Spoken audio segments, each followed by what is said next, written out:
प्रणाम महर्षि व्यास। आयुष्मान भव। प्रणाम दादाश्री युधिष्ठिर। आयुष्मान भव। प्रणाम दादाश्री भीम। आयुष्मान भव। प्रणाम दादाश्री अर्जुन। आयुष्मान भव पौत्र। प्रणाम दादाश्री नकुल।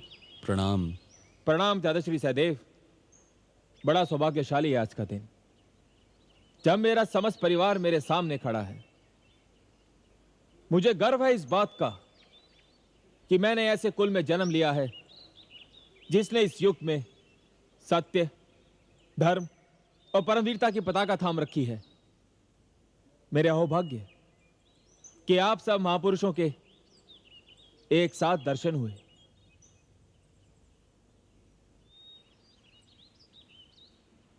महात्मा बर्बरीक, हम सब एक विशेष उद्देश्य से आपकी सेवा में आए हैं। मैं इस अवस्था में भी यदि आपकी कुछ सेवा कर सका तो स्वयं को धन्य समझूंगा। केवल आप ही हैं जिन्होंने हर घटना को अपनी आंखों से देखा है। कृपया हमें यह बताइए, इस युद्ध में किसका क्या योगदान रहा और कौन है जिसे हम इस युद्ध का नायक कहें? युद्ध में हर उस व्यक्ति का योगदान होता है जो युद्ध में भाग लेता है। किसी का योगदान प्राण लेना होता है और किसी का योगदान प्राण देना होता है। और नायक तो हर योद्धा होता है, चाहे वो साधारण सैनिक हो या सेनापति। फिर भी यदि आपसे पूछा जाए आपने क्या देखा तो आप क्या कहेंगे? मैं वही कहूंगा जो मैंने देखा। और आपने क्या देखा? मुझे तो सारे युद्ध में रणभूमि में चारों ओर वासुदेव ही वासुदेव दिखाई दिए। हर योद्धा के पीछे मुझे श्री कृष्ण दिखाई दिए, जिनका सुदर्शन चक्र यूं काटता चीरता चल रहा था जैसे प्रकाश अंधकार को, सत्य मिथ्या को और ज्ञान अज्ञान को चीरता है।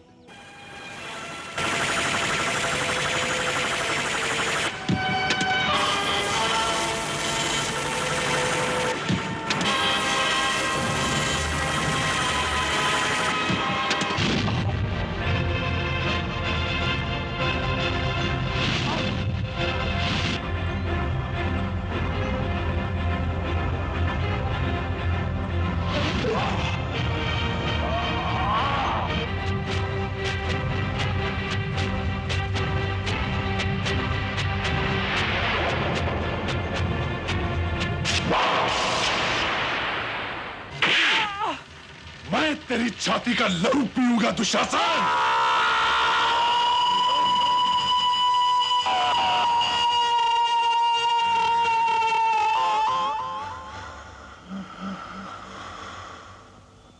नो पांचाली, मैं तुम्हारे इन अपमानित केशों के लिए दुशासन की छाती का लहू लाया हूं। महर्षि, मुझे एक और दृश्य दिखाई दिया। वो दृश्य आपने क्या देखा महात्मा बर्बरी? मैंने देखा कि माता द्रौपदी शत्रुओं का रक्त पी रही हैं।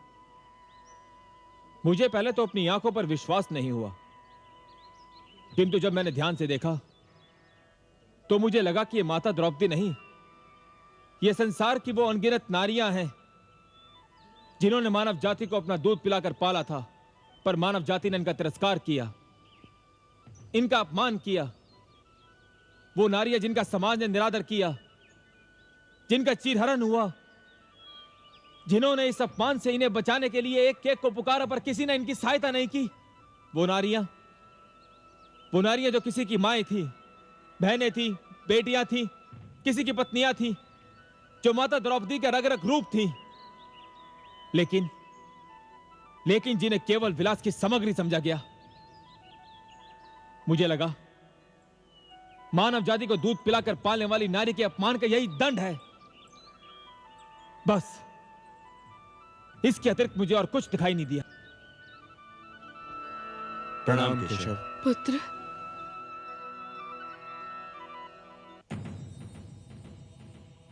हे बंसीधर, क्या मेरा पुत्र सदैव इसी अवस्था में रहेगा? कदापि नहीं। अपनी शक्ति का उपयोग तो हर प्राणी करता है। तुम्हारा पुत्र ऐसा पराक्रमी है जिसने असीम शक्ति रखते हुए भी उस पर अंकुश लगा दिया। महान है तुम्हारा पुत्र, जिसने युद्ध में भाग न लेकर सत्य और धर्म को विजयी बनाया। उसका यह त्याग तो हम सब पर ऋण है, और इस ऋण को न चुकाना तो मानवता का अपमान होगा।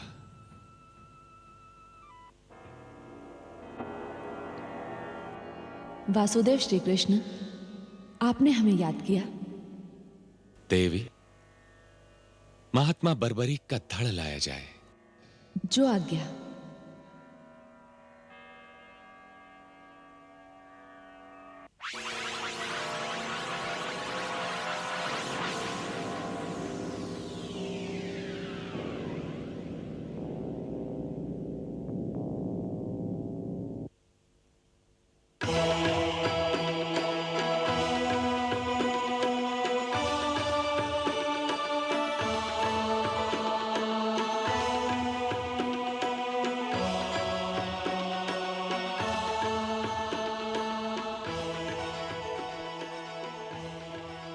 बर्बरीक, हम सब तुम्हारे आभारी हैं।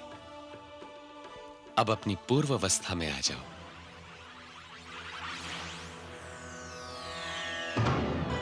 पुत्र, मेरे लाल बर्बरीक, मेरा जीवन तेरे बिना अधूरा था पुत्र। चल, घर चल, चल। नहीं माताश्री, मैं अब घर नहीं जाऊंगा। ये तुम क्या कह रहे हो? ऐसा क्यों? माताश्री, इस युद्ध को देख लेने के बाद अब कुछ भी देखने की इच्छा नहीं है। मैं अपना शेष जीवन तपस्या में बिताऊंगा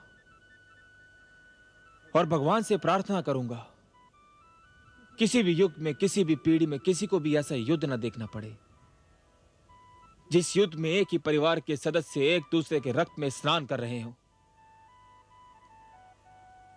माताश्री,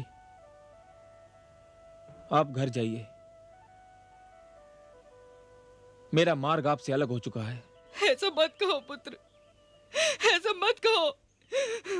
इसे मत रोको कुलवधू मोरवी। इसने जो भी कहा उसका एक एक शब्द दर्पण के समान है।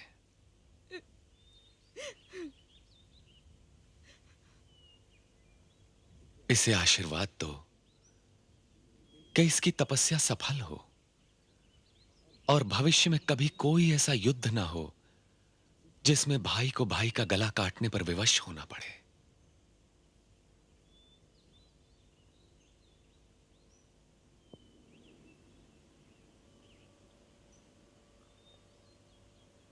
अनुज मेघवान, मेरे पास आओ। जाओ पुत्र।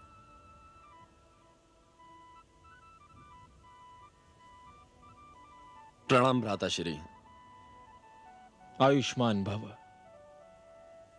अनुज, तुम्हारे कंधे अभी बहुत छोटे हैं,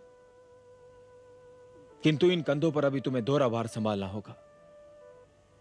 एक तो माताश्री के प्रति मेरे स्नेह का भार और अपने स्नेह का भार भी। अनुज, मुझे वचन दो कि माताश्री को कोई कष्ट न होने पाएगा। मैं वचन देता हूं भ्राताश्री, मैं माताश्री को कोई भी कष्ट नहीं होने दूंगा।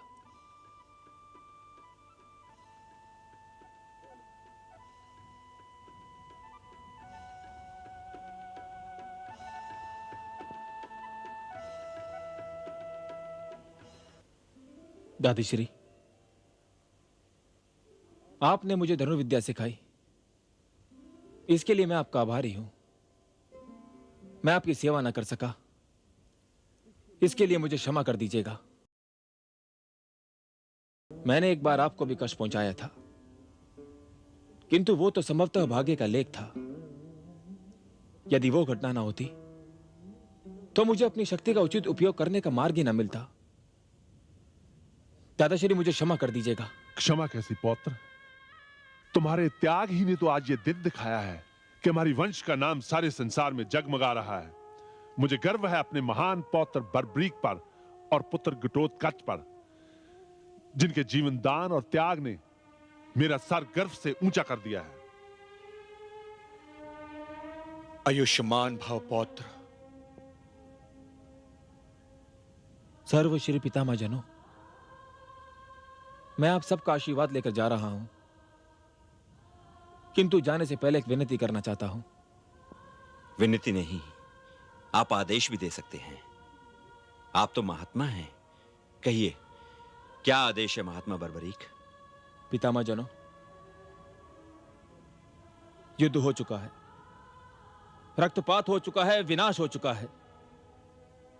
अब आप सबको मिलकर राज्य और जन समुदाय को वो देना है जो इन्हें अब तक नहीं मिला, निर्माण की चेतना और शांति का वरदान। आप 5 हैं, आप 5 के विचारों में तो मतभेद हो सकता है, लेकिन विचारों के मतभेद से घबराइए नहीं। आप 5 के लक्ष्य में मतभेद कदापि नहीं होना चाहिए।